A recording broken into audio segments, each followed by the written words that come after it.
Last time on the Star Wars Chronicles, the Mirror Princess. Dragono decided to take on his own trial, going back to his hometown in order to do so. After meeting up with his father again, he and Edric decided to partake to the old Dragonella temple where they can find the Dragonella medallion. As they were going there, Team Magnet was keeping a close eye on them, hoping to get more information regarding this Magonian treasure. Once the heroes got there, they had to confront one of the old statue guardians that guard the medallion from both of them. Unfortunately, Dragonel had to end up fighting himself as Pearson caught up to them during their trial. Though after put up a fight, he couldn't help out his buddy too much because he was too busy fighting Pearson. However, despite all of their struggles and nods, they managed to get past both their obstacles and complete the trial just like that. Now Edric and Dragonel partake to go do Edric's trial, whatever that is. Episode 3 Treasure Hunter Eileen. Getting warmer by the second, the streets of London remained still as each person enjoyed their day the only way they could. One of them was a young girl wearing a white shirt with the navy blue sleeves folded up to show her forearms, along with blue jeans and black boots. She had dark brown hair with black highlights and relaxed mood. She sat on the outdoor cafe with lemonade in one hand and a phone on the other. With a smile, her and the people she called casually chat. You're right, Dad. This place does serve the best lemonade. Though I will say the service itself is rather lackluster. On the other side was a soft yet deep voice. What do you expect from people who want to enjoy the day instead of working? Besides, Eileen, you at least tried it for yourself. She stirs her lemonade slowly. I suppose, and it's not like I'm paying for it. They both take a deep breath. I wish you were here right now. We do too, but you know your mother and I have a job to do. Maybe one of these days we can take you along with us. She eagerly smiles while drinking her lemonade. I would love that. After all, I did show that I can be capable of getting some of the treasure myself. Remember, I got the rarest dime in all of Great Britain. Her dad laughs proudly. Well, that's impressive. Unfortunately, got the day before we left. Not to mention the day we did plan to take you is when the incident happened. She seemed upset at hearing that. Though, I suppose to prove yourself even further, you can find another one. This they're intrigued. Doesn't really matter which one, but something to show you a success. After thinking, she leans back while sipping the rest of her lemonade. I guess I could, though I don't know what to go for, but I'm sure I'll figure something out. There's only so many treasures to find. And it's not like those incidents happen every day. With a quick chuckle from both of them, her dad changed his tone to a prideful one. That's my girl. Find your own treasure like we find ours. The call ends as she begins to leave the cafe. Sounds like a deal to me. Now to go on my quest. She walks deeper into the sidewalk while stretching her arms. Now then, what should I go after? Maybe a diamond? No. A necklace? That's too simple. I want to be a treasure hunter, not a bloody thief. She then stops as two loud voices catch her attention. Jeez, is that a fight going on? Going over to investigate, she sees Dragonel and Edric stand by putting what looks like Edric's school. Seriously? To have you clean some of the lockers as your punishment? Edric groaned as he put some cleaning gloves on. Yeah, but whatever. You never know. This could be my trial. His friend gave him a sarcastic look. To clean a bunch of lockers. Edric shrugs and picks up some gloves. Look, man, I'm just trying to make the best of this. Once I finish, we can find my trial for real. If I don't do this, my father's gonna flip out again for not taking responsibility. And I don't want that to happen. Alright, need any help? As much as I don't want to go through this hell alone, I can't subject you to you either. Besides, it's not a real punishment if I have outside help. They both rolled his eyes as he said that. Well, let me know when you're done. I'm gonna try and find some sacred place for this dragon medallion. A place where only I know where it's at. Eileen widened her eyes at her dad. That sounds smart. I won't be too long. This seems like a day's work. Dragonel flies off as if wave goodbye. Lucky bastard. He marches in with Eileen giving an eager look. A Dragonair medallion? That sounds rare. At least I never heard of something like that. She looks back at the school. Though that boy sounded and looked so familiar. I need to get closer to see who it was. Taking a second look, she sees the boy already in school. He's already in. Funny when I hear that voice, something inside me wants to punch it so bad. Whatever, I'll I know is that both of them acted like they knew what that was. This looks like a great opportunity to take my own treasure. Just you wait, Mom and Dad. Your daughter is taking her next steps forward. She follows behind closely with those thoughts in her mind. Edward was taking his time cleaning one locker at a time. He had headphones in as he gave an unamused expression with each and every locker. He was talking like he was on the phone with someone, for he was with his mother. You act like this is the worst punishment anyone has ever received. Yet, I've seen kids at my school had to spend summer cleaning the entire building. Thanks for the support, Mother. They laughed as he finished one of the lockers. I'm just saying, keep an open mind. Every action has its consequence, you know. You think your father and I never had ours? He rolled his eyes again after hearing that. The point being is that this should teach you to stop with the frivolous pranks. They are not frivolous. They are some of the best material this mind can come up with. She laughed at hearing that. I bet they are. Edric seemed angry with her laughing. Even then, if you're going to prank someone, I told you not to get caught. Mother! They laughed together after hearing that. Anywho, they're not having you do all the lockers, are they? Nah, just a few that need it. He opens one to show a lot of pin marks in it. And they aren't kidding. I would imagine, judging by your reaction. I don't suppose one of them is yours, is it? Edric rolled his eyes while laughing. Oh, please, what do you take me as, a slob? When you look at your room, it's not that big of an assumption. They shared a laugh again. Though I am quite proud of you for taking responsibility. You're really growing up to be quite a man. He smiled happily. Thanks, Mom. That means a lot. He hears someone walking towards him. Anyway, I gotta go. I think one of the staff is going to inspect my work. Love you, Mom. Love you too. Our call ends as he takes off his headphones. How do you think it's looking? You gotta understand I'm not a professional janitor or anything, but it's the best that I can do. I'm wearing a work outfit, took a close look at it. As they're investigating, Eileen was from the other hall looking surprised at Edric. No way it's him. Of course it is. Though, this might be a great chance to kill two birds with one stone. The woman finished investigating, somewhat pleased. Just a few more lockers like this and you'll be free to go. She walks away as he continues to look annoyed. Whatever you say, boss person.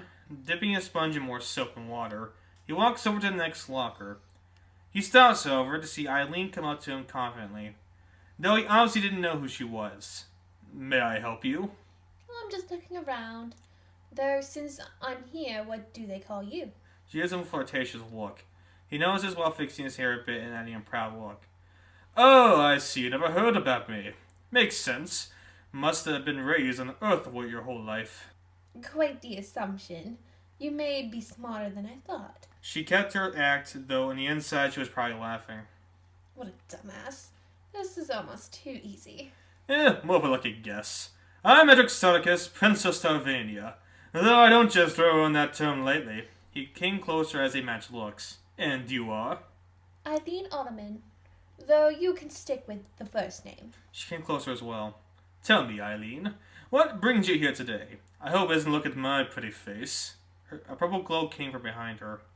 Actually, it is. She punched him straight towards the locker. He gets up a little in pain to see her hands glow in some purple. Surprise attack. Should have seen this coming. Did Pearson send you? She didn't respond as he came in closer. Unfortunately for you, you have no idea what you're up against. He sends his light towards her feet. She flips it away as the sparkles followed her movement. What kind of pathetic excuse of an attack was that? Edric gets up to face her. You're not to find. He flicks his finger, only to find nothing happens. Weird. I'm sure aiming for that floor panel below her. She crossed her arms at Edric, seemed confused. This guy might be a bigger dumbass than I realized. He didn't sense out his cosmic aura. Whatever. I still got the upper hand. He launches towards her attack, yet all she did was form more sparkles like a stream. As he punched her, the attacks didn't have any impact whatsoever. Jesus, how strong are you? He didn't feel as a knock to his head, sending him unconscious. Not the question to ask here. Just like that, he blacked out. We are now taken back to Dragon now flying through the air. He seemed to be dashing all through his island while thinking. If I were a smart dragon, where would I place this medallion? He kept thinking before he felt someone's presence behind him. He looks back to see his father flying up to him. What you flying up here for, Scales? He gives his father a concerned look. I'm sorry, Dad, but that's classified. Classified. You can tell me. He knows his son giving him a bashful look. He tried over his face, but it was to no avail. Let's just say it's something for me to take care of. That's all I can really say. Though he wanted to question further, it was clear with the young blood wanted to keep it to himself. Alright, I suppose I shouldn't pester you too much about it. Well, good luck doing whatever it is you're doing. He let the fly off, and the youngest didn't let him with his crowded mind. Hold on, Dad. He looked back at each other. If you were to hide something that means a lot to you, where would be the first place you think of? The oldest took a second to think over and over. As he did, his son patiently waited until he was finished. That's a tough question, even for me. Though, if I be completely honest, the first place I can realistically think of is the place I have most personal connection with. Now, is it too obvious? Sure, but that's how I honestly feel. He begins to fly off as the son is still conflicted. Then again, you might have your own place in mind. It's only what I think, after all. I'm sure you'll find whatever place you're looking for. He flew away, leaving his son to look back at the medallion. The place that means the most to me. This gave him an idea. With that mind, he blitzes off. Now we are back with Edric, who was slowly coming back to reality. Opening his eyes, he could only make out one light in whatever place he was. He finally wakes up to see that he was exactly where he was at, a dark room with only one light above him. He tried to get up, but felt himself stuck in a chair. Turning around, he sees his hand and legs tied to it as he struggles. After struggling for a bit, the sound of a door open came from in front of him. It was Eileen, who walked up pridefully. Oh good, you're awake. Took you quicker than I expected, but I suppose that doesn't matter. He gave her an angered look. Oh, don't look at me like that. You only did this to yourself. Really? Well, I didn't know girls liked to kidnap random people in their pastime. She was in her giggle. I wouldn't exactly call you a random person. You said it yourself. You're the Princess Sarvania. He gave her an amused growl. So what if I am? I got nothing on me that you would like. Don't even bother trying to hold me for ransom either. My father wouldn't pay you a dime. She put her finger up to his mouth. I'm not looking for payment. In fact, I don't normally do this. Yet, I knew if I were to ask you up front, I would get a giant rejection. And besides, judging from your attitude, you would have been a nightmare to work with. Oh, I see. You got me all figured out. What do you want, a medal? Actually, that's precisely what I want. What do you know about this dragon medallion? He turned away while scoffing. As if I'd ever tell you. You know, you might have been better off with an upfront approach. Tying me up like this does you nothing. She stomps beside him to get him to shut up. I'm not going to repeat. Okay then. What are you going to do if I don't answer? Kill me? She gives him a half-hearted smile while staring at him. I wouldn't test me if I were you, Starticus. Don't think I never knew who you were. He raised his eyebrow. I was in the same class as you. You were the asshat who put that tack on my seat. The one that needed to get surgically removed. He gave her a confused look. Wait, that was you? I could have sworn I put that tack on Billy Martin's chair. I don't even know who you are. She stomps her foot again, this time a little more pissed. You seriously think I believe you? We were assigned seats. He jogged his memory to recall the event. Were you that girl who sat beside him? She refused to answer. I left that same day and I get caught, so I don't remember what happened that day. All I did know is I still got detention for it because who else would it have been? If it was you, then I'm sorry. She scoffed. Go ahead and say your hollow apology. You still need to answer my question. If you do, I might even forgive you. She brings back out her purple sparkles. I need that treasure more than anything. So tell me. He looks back to his hand while thinking. Though I do feel kind of bad, I'm not gonna sell my friend's most treasured possession. You can ask now and forever, the answer is no. She gave him a straight look. I'm sure there's plenty of treasure out there for you to find. It's his, so stop trying to steal it. She came closer with a snarl. I'm not a thief.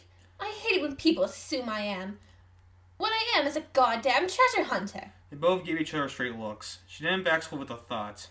Fine. Be stubborn for all I care. I have ways of making you talk. He stared at her nervously. Try your best. I'm sure you'll fail. She walks out as Edric was led to his thoughts. I can now see why she's doing this to me. Though I don't think I'm the only person she did this to. Blasted girl. Once I'm on my way out of this rope, I'll show you what for. Just because I'm a prince doesn't mean I can't defend myself. He took a deep breath. Okay, so this might be a stage in my trial or whatever. testing my patience or perseverance. He laughs with that thought. Son of a bitch, he was right about those trials if that's the case. He then hears the door open again to see her come back with a bin full of tacks. She gives him a smug look as she pulls one out. What's that for? Giving a taste of my own medicine? It's not going to work. She gets closer again. I wouldn't be too sure of that. Do you know how many weeks I felt that terrible pain on my back? He sweats nervously as she walks around. Of course you don't, because you don't think. You just do whatever you feel like because it's funny to you. You have no legitimate reason, unless you call boredness legitimate reason. So do you want to know how it felt? She put one directly to his back with a lot of force. Yet he barely flinches. This leaves her with a feeling of dissatisfaction. Yeah, it's not gonna work like that. The reason I even pulled that prank on someone like Billy was because I knew he didn't have the skin I have. She tried it again and again with other attacks, but each one was met with the same result. Told you, you're merely wasting your time. She kicks his bin away in frustration. Okay then, what does work on you? He takes out his thoughts as he laughs. Oh, I get it. So this is your first time kidnapping someone. She seems centered hearing that. Yeah, I'll admit, I do get a little too arrogant for my own good. Yet I can be pretty observant when the time calls for it. Though I do owe a lot of that to the only person that means a lot to me other than Dragonel. She backs away a little concerned. There's no way you figured that out. Even then, that doesn't change anything. He scoffs again. At first I was almost threatened, but now I'm really not. She taunts again. Fuck you! She walks towards him again with her own angered expression. It was because of you I couldn't go out with my parents on their treasure hunt to prove myself. He seems not to hear that. I don't care about how you feel about your father, but my parents are the people I aspire to be like. They are out there going on adventures for the sake of calming people. This world has many secrets, and they want to make sure there's nothing to truly be afraid of. On top of that, they swore to take me once I was old enough. Tears form around her eyes. But you came in with that stupid prank, and it cost me everything. That is until I was given a second chance. That and the moment when I remembered it was you. I thought this truly was destiny for my restitution. She then turns away from him as guilt forms inside him. Yet here you are, treating this like some big game. As she wiped away her tears, he swore himself quietly. You raised me too well, Mom. He looks back up to her. Alright, I might have been superficial about it before, but I'm really sorry. She turns back to him amused. You hate always looking like a disappointment, I know. Though he never said it to me outright, I know my father has a certain set of expectations for me. Whereas a dad that cares about me, there's also a dad who's testing me. So I get that I might have ruined your chance to pass your test. She raised her eyebrow to hearing that. And every time I did those pranks, I never did to spite anyone. I did it truly because I was bored. Yes, I also know that's not a good reason either. But that's truly the case. As for the medallion, like I said, it's not yours. It's only Dragonel's to deal with. Because that medallion was his proof of passing his test. She widened her eyes to hearing that. So there, I explained myself. After clenching her fist, she gets out of the room silently. Edward took his time to try and free himself, this time thinking he was finally got to her. There, Dad, I did the right thing at the end. Are you happy? It looks down at the game over. That's when he heard Eileen's voice at the door. What am I doing? He stopped struggling to hear her clearer. As much as I hate his guts, he's right. I'm acting like a thief right now. I get that he's cost me my big opportunity, but this really stooping to his level, going to prove to them that I can do it. From the other side, she paced back and forth in thought. Why? Why him of all people? She leans against a wall with her own clouded mind. Damn it, why am I so stupid? I'm sorry, Mom and Dad. I didn't do this so that your only daughter could get arrested for kidnapping. She took a deep breath as she continued to think. Apologizing for your own mistakes. Was the trial meant to complete? He didn't feel his rope around his arms get larger and larger. Well, I guess I didn't think about it later. Time for my escape. After a while, she opens the door with a calmer look. Alright, I'm sorry for... She saw the rope abandoned in the chair as Edric was nowhere to be found. She then begins to look around to try and find him. Where the hell did he go? Looking at the chair in confusion, she hears loud footsteps rush out the door quickly. As she follows the footsteps, she sees Edric make a mad dash away from her. Oi, where do you think you're going, you bloody bastard? Away from your crazy ass! He flicks a lock beside him to enlarge it and block the path. Eileen slides under it as she keeps chasing. Stonicus! He gave her a smug smile as they continued to chase through the halls. Back with Dragonel, he's taking a breather on a tree as he continues to stare at the medallion. Continuing to think about it, he plays it a little to keep his mind generated. I wonder what Edric would put something like this. He looks at each and every last detail of the emblem. Where do I treasure most? As he looked at it, a flash of burning memory came before his eyes. As it did, a single tear came from out of his eye. He wipes it away as a proud voice comes from the bottom. Cheerio, young dragon! He looks down to see a bulky man with a white t-shirt and brown pants. He had a brown hat on top of his blonde short hair and a blonde mustache. Beside him was a woman mostly dressed in the same getup, only she had brown lawn hair that was tied together. You wouldn't mind telling us of the Megonian treasure, do you? The woman came close with a map on her phone. We tried using this map and spent days researching this place, but it seems that we lost our way with no signal to speak of. If you don't mind, we'll really appreciate it. Dragon gave him an odd look as he prepared himself. Team Magnan again? No, just a couple explorers trying to find the mysteries of the world. It's our job, after all. It says here that the last time anyone showed that dang thing is at this very here island. They say it gives a powerful magnetic surge. The young dragon proceeded to back away. Look, honey, you're scaring him. The man looked up to see just that. That's unfortunate. See, this is why we need to take Eileen to these trips. This could have been a great lesson for her to learn. Maybe so, but don't forget why we do these things. I know, to show that while yes, this world is mysterious, there's nothing to be afraid of. Not even for those magnetic threats. Dragonel stopped after hearing that. He backs up to hear them better. Wait, you say you're doing this to make the world feel safer? The man looked up to him proudly. Aye, you heard that right. You mentioned something about your kid. They both nodded confidently.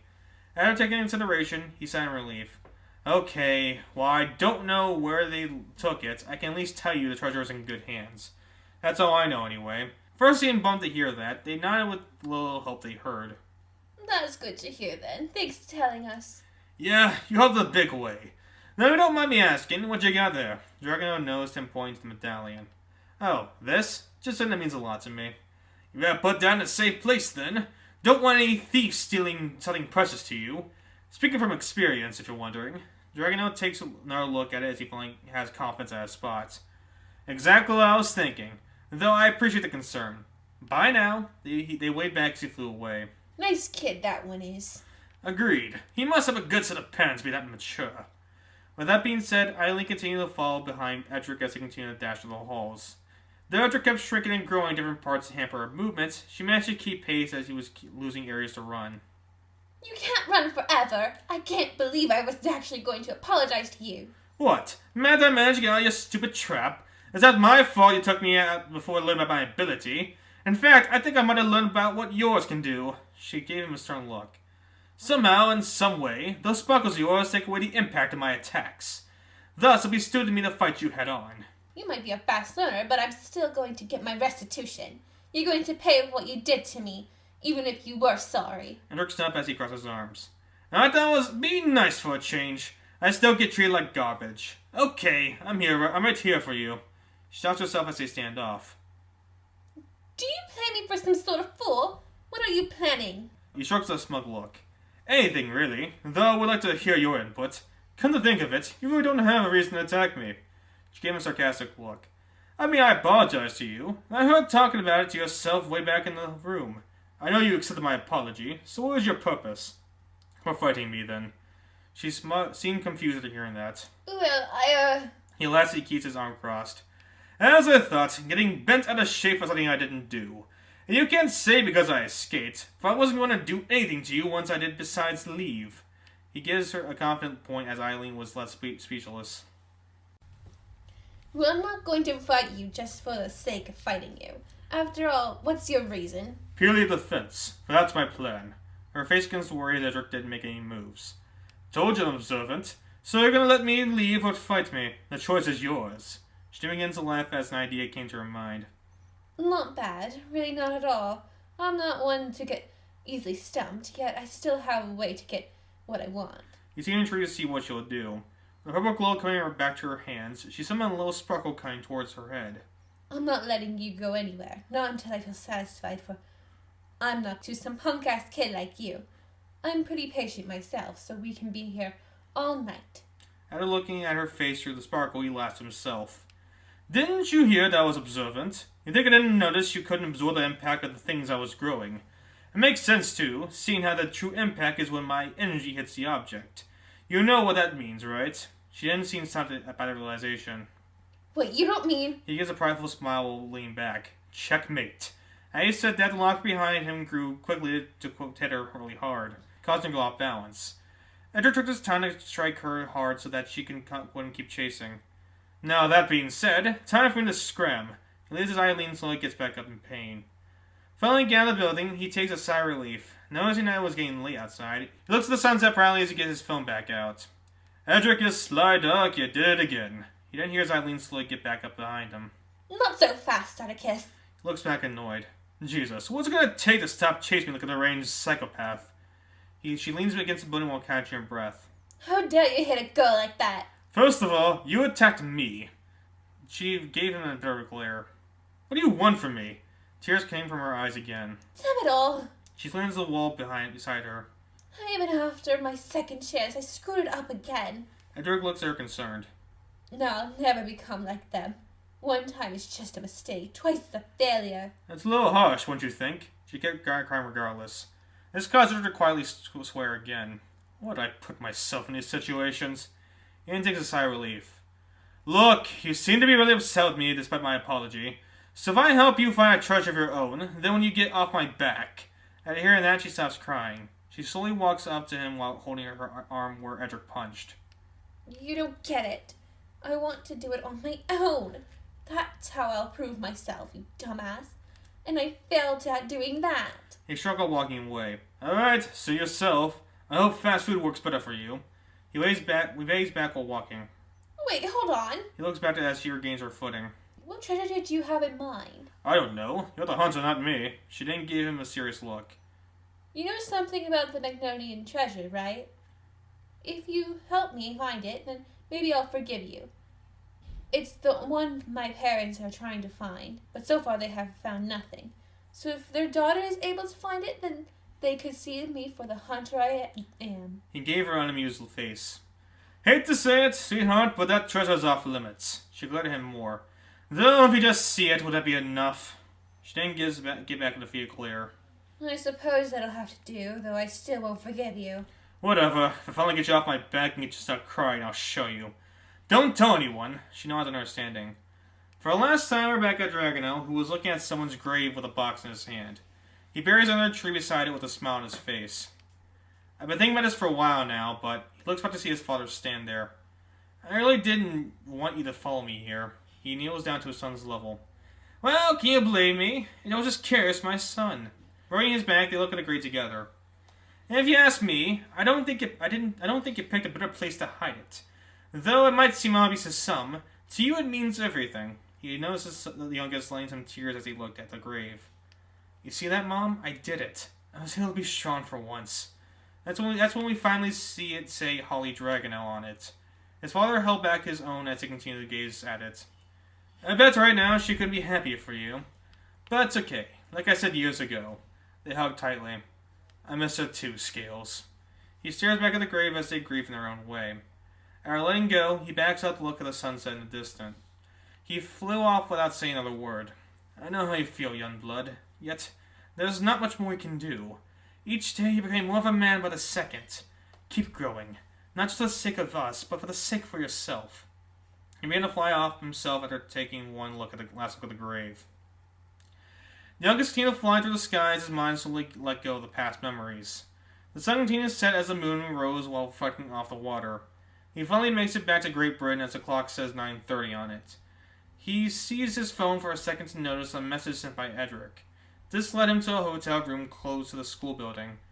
He lands on the balcony as Edric sat on the one chairs unamused. How did your day go? Dragonel looks back down to him with a smile. It's hidden, that's all that matters now. Couldn't be any more exciting than cleaning lockers. Looks over to see his friend feet while looking out to the sky. Come on, it can't be that boring. No, that's not what I'm mad about. He looks over to see Eileen come out of the balcony, annoyed herself. Dragonel looks surprised to see her. Oi, I thought you said you had a room where we can sleep separately. If I knew I was getting this room, I would just go home. Her widow's eyes are looking at her. This is a 2-room suite. You get your end and I get mine. If one about him, he usually likes to sleep outdoors. Says the beds are usually too soft for him. She looks at him unamused. You must be his dragon buddy. Dragonelle, was it? She raised out her hand to greet him. Eileen is my name. I prefer you call me that. Looks over to Edric. So, I leave for a day, and you already got yourself a girlfriend. They both scoff, looking away. Yeah, she fucking wishes. She then marches off as they continue to ignore each other. Anyway, we're gonna do the research lab tomorrow. He gave another surprised sound. Why are you taking her there? Edric got him up to speed on the situation. Ah, yes. The great Edric Stark is nothing more than a wet blanket all along. That's not what's happening. She wouldn't leave me alone for the 100th time. Not to mention she kept crying about her lack of success in treasure hunting. If I didn't do this, then she would constantly be at my back, talking about some petty revenge or whatever. Of course, I'm honestly got annoyed after a while, so hopefully this eases her mood. Dragonelle shook his head in disapproval. If only he didn't get bored. They laughed while looking at the moon together. Yeah, if only. Back with Eileen, she laid in her own bed while looking at her phone. Why is he so insufferable? She recalls the moment where he apologized for his actions. It's not like he couldn't be if he tried, yet he decides to keep acting like a prick. And for what? Because we both have something to prove? She then stops herself to think. Well, I hope this one proves that I can do it. Tomorrow, I will show the world who Eileen Ottoman is capable of. Towards the research station, Anto reached out to Gordon with an urgent message. Gord, you won't believe this! Gordon looked back to him a little overwhelmed. Calm down a bit. Breathe. Anto catches his breath while holding up his mechanical hand.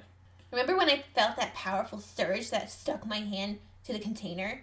Well, it did it again. This time it felt stronger. If it wasn't for Anti-Tin, I was afraid it would be stuck forever. Gordon held his hand to his mouth. Oh dear. And that's not even the craziest part. When I looked inside, I saw something move. It was faint and quick, but something was moving inside that container. They both looked back at the container, where they saw blue piercing eyes again, along with quiet laughter no one noticed.